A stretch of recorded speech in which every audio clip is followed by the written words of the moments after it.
Let's talk about a team that's not over. Let's talk about the only guy on here's favorite team that didn't go over this week. This is John's time to shine. He's wearing the jersey. He's wearing the Minka jersey. He got a pick six. That was beautiful.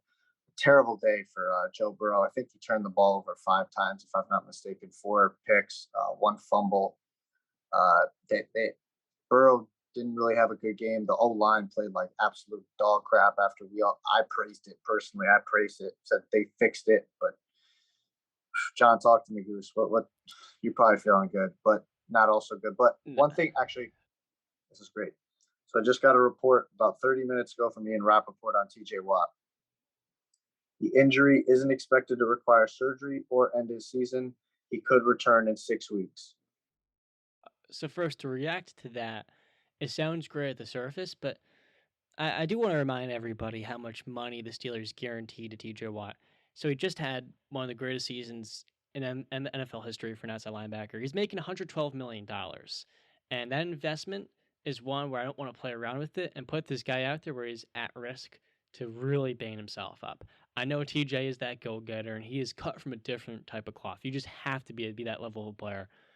But quite honestly, not going the surgery route. Hey, look, his doctors know a hell of a lot more than me. I just get really queasy as a Steeler fan knowing he's going to be out there playing injured because he won Defensive Player of the Year last year while dealing with rib, hamstring, groin, every single injury, you name it, he was playing through them all. And he still dominated, but the entire time I say to myself, these injuries are just piling up. And I kind of just wish we can kind of give him that reset a little bit. Because you look at all of the NFL season leaders in sacks, Michael Strahan, his brother JJ, oftentimes they take a dip in the following year. And I'm really just hoping for TJ, we prioritize his health over everything else as the best player on this team. Week one was a good week for the Steelers. It was when we won the game, but quite honestly, Brandon, we lost the war. Losing TJ Watt is a gut wrenching blow to this team. But before then, the Steelers' defense, which had been disrespected by everybody, saying the secondary was garbage, was ludicrous. This is one of the best defensive pass rushers and front sevens in the NFL. You talk about Cam Hayward, who's maybe the second best D end in the entire league. Tyson Alulu, Larry Onajobi, who came from the Bengals to our side, and you have a lot of depth there. And Alex Highsmith, man, you talk about Jonah Williams. He was getting cooked by Highsmith. His speed off the edge is unmatched. He has a wide variety of moves as well. He's developing. Him and TJ Watt were killing it. Then Minka Fitzpatrick gets the pick six. Cam Sutton was getting in there. Levi Wallace left the game with an ankle injury. But that's a very good secondary the Steelers have. With that being said, Brandon, it's funny to me, and Justin, I'm sure you noticed this, how he didn't want to mention Stafford's 3 interception performance, but Joe Burrow, who didn't play, was coming off a ruptured appendix and appendix surgery. He is the first thing he talks about at the Bengals, and he uses the offensive line as an excuse, which he should. The offensive line for the Bengals was pitiful, which I'll talk about a little bit more. But Brandon, I found that very funny how you won't mention it for Stafford, but you will for Joey Cole. What's up with that?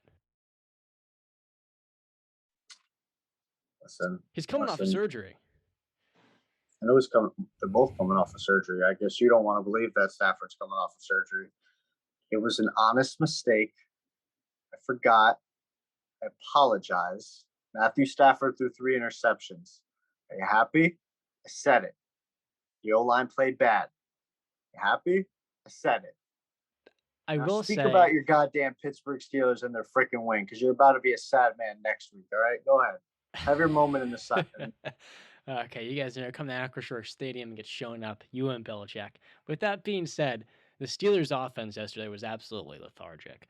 I was telling you guys this would be one of the more dynamic offenses in the league. Justin, you love George Pickens. I freaking love his intensity. He's really changing the narrative of a diva wide receiver. He loves to block. He loves to mess with corners. This guy is a fighter. He just represents AFC North football. He was getting open in this game, but the common theme was we had no running game. We were 4-15 on third down, which was a typical theme in the last couple of years. Najee Harris was dealing with some Liz Frank issues after having a sprain in the preseason. And whether or not he plays next week, is probably not going to be at full capacity. So you lose your running back, and we had basically no. We had 23 rushing yards from him on 10 carries. Chase Claypool actually led us in rushing yards. Do you guys know how many yards he had in total there? 36. Not a whole lot. And so Matt Canada, our offensive coordinator, dug deep into the bag of tricks, just trying to find something, and it worked. But Mitch Trubisky had one of his worst games. He had a couple of plays which could have been easily picked off, and while they weren't, and part of his job is not turn over the football, it's this weird thing with Mitchell Trubisky where under pressure he delivers in big time moments. And the last minute of the game, we're coming back. He escapes pressure with pressure in his face right after getting out of the pocket, delivers a good ball to Pat Fryermuth for 25 to 30 yards. Next play, yet again, gets out of the pocket, pressure in his face, hits Pat Fryermuth a second time over the middle. But when there was no pressure in the game, he was never connecting with Muth over in the middle. He had one play to him on a reverse flea flicker, but that was really it for him and Muth in terms of their connection throughout the game. There are a few balls he threw as well. He was so inaccurate. I mean, he had one ball to Chase Claypool in the red zone, which was so behind him. Chase had to reach all the way behind him for a ridiculous catch.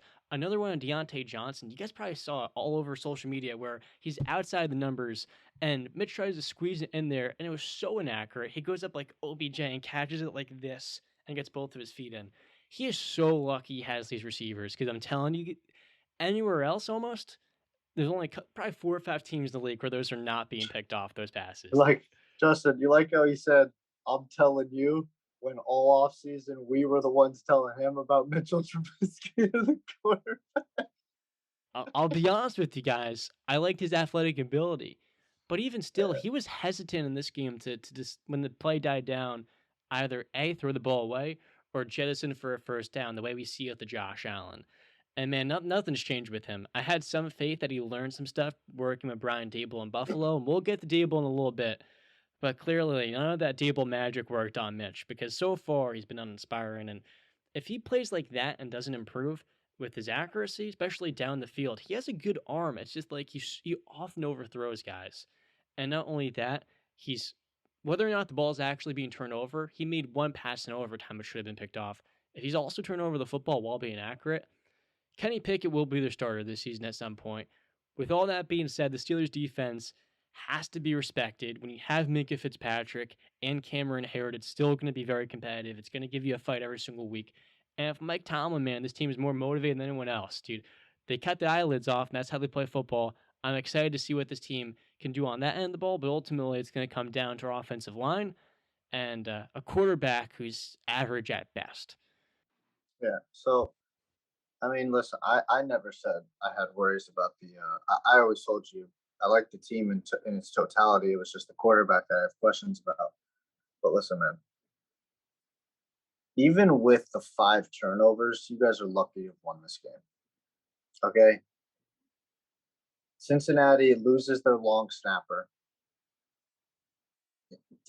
Very We important lost when our the two game. best players. What are you talking No, about? They lost John, their long John, snapper. John, I understand that, but it comes into play when the biggest 2 plays of the game are basically an extra point and a missed field goal in And overtime. let me tell you something, it never goes to overtime if we have a healthy Najee Harris who's got full capacity to close the Yes. game in the regulation. Okay, but We we're just need talking one about the. first down to expire it all. I know, but this is the play to win the game, and the snapper snaps it, and the laces are out. The picture's right there. You see the laces are out. I'm just saying, if there's you had 5 turnovers and you only beat the team by 3 points. That's a little concerning to me. Now, again, I'm not an overreaction guy on week one, I told you why. but listen, I think he'll be fine with TJ. I expect him to come back. He's a tough ass guy. His brother JJ dealt with that injury. He came back in 2 months. Cam Hayward, he's a teammate, he had it. He came back. He'll be fine. He'll come back. He's played through injuries before. Um, Najee, I mean, I don't know. Maybe John can speak on this more. I guess the injuries were the reason why he wasn't. I mean, he got 10 carries, 23 yards. O line injuries. You know, either way, I need to see a little more from Najee Harris. If the injury is that bad, then I'll give him the pass on that. But if it's not and he can play through it, then I need to see a little more. Um, yeah, I could tell you another reason why, Brandon. yeah. I just DJ, say this last thing on Cincinnati. I'm disappointed in how how they played in the O-line, really. And Joe Burrow making a couple mistakes with those interceptions because they weren't all in the O-line. I mean, he was making a couple. I think he tried to sneak one into T. Higgins that was just ill-advised. But go ahead, John. You had, Are the Bengals overrated? no, I think they're going to, again, I've said that. I'm not overreacting on week one. I think they'll be fine. Do you I want to know still why I have, ask that? yeah. Zach Taylor still has to prove himself, and the play calling in this game specifically, where they weren't running the ball early, made no sense to me. Joe Mixon last year ate up the Steelers, and instead of setting the tone early by going to him, he sets that physical, grueling tone with his running style. That dude is a baller, a top 10 back in the league. So when you don't get him going on the first drive and you're instead trying to air it out, the first play of the game, what happens? Cam Hayward sack. He absolutely tore up the Bengals rookie left guard. The following play, there's pressure in Joe Burrow's face again. Pick six to Minka Fitzpatrick. The next drive, yet again, they're still not rushing the football. They put themselves in the hole. I say to myself, Zach Taylor has proven nothing as a head coach. If it weren't for the Super Bowl run last year, he was probably going to get fired. And the defense, let me talk about that because that's definitely not overrated. Another reason why we couldn't run the football, Brandon, DJ Reader might be the most underrated D tackle in football. That guy's like the wall of Berlin in there. So when we were trying to run the football, there was literally no push. You have him, DJ, or I think it's a DJ Reader, BJ Hill, Sam Hubbard, and Trey Hendrickson. You still got Mike Hilton, Jesse Bates, Von Bell are all going to bring pressure themselves. That Bengals defense is confusing, and that's a part of the reason why the Steelers, though they got 5 turnovers, couldn't turn that into more than 7 points. They couldn't run the football, and I say to myself, that Bengals defense is what helped them get to the Super Bowl last year. But this offense, man, when the play calling's not there, can be one-dimensional. Jamar Chase is a superstar, and that's why I thought the Steelers were not going to win this game. But I say to myself, look, man, they're still not there yet. The upside for this team is winning a Super Bowl when you have those 3 receivers all on the field together. But I feel like in terms of the coaching, there's a lot to be desired. I think that ultimately holds them back. I'm not going to overreact about the Bengals. I don't think they're overrated at all. Being that he turned the ball over 5 times and they still managed to lose by 3. As ugly as the game was, that's AFC North football. It's always going to be ugly. It's never really pretty. Like I said, the fact that they only lost by 3 with that many turnovers, they had every opportunity to win that ball game, and they just didn't. They shot themselves in the foot. That's really what I come out of that game with is the Bengals lost that game more than you guys won it. No offense to the Steelers there. To harp on what you said earlier about winning the battle but losing the war, I also feel like it's an overreaction too. I believe, like we've mentioned it before, Mike Tomlin is a hell of a head coach, top 3 in the game. You guys have you guys have the Patriots coming into town. Then you got the Browns. Then you got the Jets. You guys could start 4-0 here. This is a stretch where you have a very good defense. And, I'm trying my best not to be biased because I really want you guys to lose in week 2 to my Patriots. But you guys have the defense to cause trouble on Mac. You guys can stop Jacoby Brissett. Those are the quarterbacks you're going up against. You're not going up against Tom Brady, Josh Allen. That's for a couple weeks later. But you guys have enough to start 3-1, 4-0 possibly. So I'm not going to write off your Steelers and TJ Watt comes back healthy, and then you just never know if Najee Harris recovers well. So don't be so negative on your boys. You're in a better position than you guys think you guys actually are.